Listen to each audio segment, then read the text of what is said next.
माणसं, स्त्री पुरुष उच्चांनीच अशा लई भेदभाव होतात. पण या सर्वांवर एकच उपाय होता, ते म्हणजे शिक्षण. शिक्षणाचा ध्यास एकच फूल ज्योतिरावांच्या मनात होता.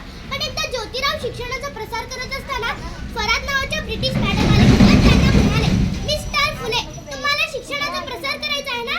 जर उमल शिकली तर पूर्ण हाऊस शिकतं, पण तुम्ही माणसं उमलला घराच्या बाहेरच पडू देत नाही. सो बॅड मिस्टर फुले. झालं. ते आले की माझ्याकडं पाटी पेन्सिल घेऊन आणि मला म्हणाले, सावित्री, आजपासून मी तुला शिकवणार. सुरू झाला माझा अभ्यास. काना, मात्रा, वेलांटी, आकार, उकार, बेके बे, बेदून चार, बेतिकसा हाच ध्यास मी लिहायला शिकले, वाचायला शिकले आणि हळूहळू काव्य सुद्धा रचू लागले. अशातच 1 जानेवारी, होय शनिवारी 1 जानेवारी 1848 ला पुण्यातील भिडेवाड्यात आम्ही पहिली मुलींची शाळा सुरू केली. मी पहिली शिक्षिका व मुख्याध्यापिका सुद्धा झाले. जाता येता लोकांचे कोल्हे कुटुंब सुरू झाले. धर्म बुडाला, धर्म बुडाला, धर्म बुडाला. पण मी त्यांचं काही ऐकलं नाही. माणसासाठी धर्म की धर्मासाठी माणूस. शेळपाटासारखा जगला तर काम तमाम होईल. शेळपाटासारखा जगला तर काम तमाम होईल. आणि जर वाघासारखा जगला ना तर नाव होईल. आणि जर वाघासारखा जगला ना तर नाव होईल. अहो, एखाद्या सर्वसामान्य माणसानं शिक्षण घेतलं तर कोणता धर्म बुडतो? इतका टकला जो असू शकतो का हा धर्म? माणसासाठी धर्म की धर्मासाठी माणूस? शाळेत जाताना लोक चिखल फेकलं, मी सहन केलं. अंगावर थुकलं, मी सहन केलं. शेण फेकलं, मी सहन केलं. आता माझ्या सहनशीलतेचा अंत झाला होता ना, तर एक भंटीगान माझ्या समोर येऊन बोलतो, ए टिवळे, कुठं निघालीस? आधी आमच्या पोरींना बाईंना शिकवणं बंद कर. अगं, तुला तुझी अब्रू प्यारी आहे की ते शिक्षण?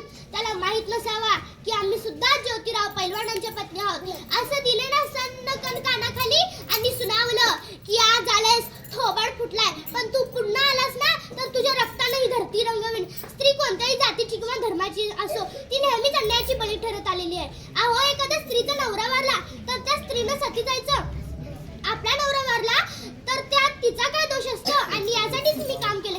इंग्रज सरकारची सती प्रथा बंद केली. त्यानंतर विधवा महिला काशीबाई हिच्या मुलाला म्हणजेच यशवंताला आम्ही दत्तक घेतलं. त्याच्या तुरु धावण्याने आमचं अंगण कसं भरून जायचं. त्याला वाढवलं, मोठं केलं आणि डॉक्टरही बनवलं. त्यातच पुण्यात प्लेगची साथ पसरली होती. पण तेव्हा मी यशवंताला सांगितलं, यशवंत, आपल्याला हॉस्पिटल उभं करायचं आहे. यशवंतानं हॉस्पिटलही उभा केलं. पण प्लेग हा रोग संसर्गजन्य होता. पण तो कधी ना कधी मलाही होणार होता. पण मुळीच आम्ही जगलोय तर या समाजासाठीच ना. तर यासाठी जर मरण पत्करावं लागलं ना तर मरणा, तुझं स्वागत आहे. सावित्रीची सावित्रीबाई झाली, सावित्रीबाईची मी सावित्रीबाई झाली. अहो, बघता बघता आमच्या 18 शाळा झाल्या. सती प्रथा, केशव, पण या सर्वांवर आम्ही मात केली. कारण आनंद होता या बाया शिकण्याचा. म्हणे की विद्येविना मती गेली, मतीविना गती. विद्येविना मती गेली, मतीविना नीती गेली. नीतीविना गती गेली, गतीविना शूद्र खचली. आणि एवढा अनर्थ एका अविद्येने केला. म्हणूनच मुलींना वाचवा, मुलींना शिकवा, अन्य देशाची साक्षरता वाढवा.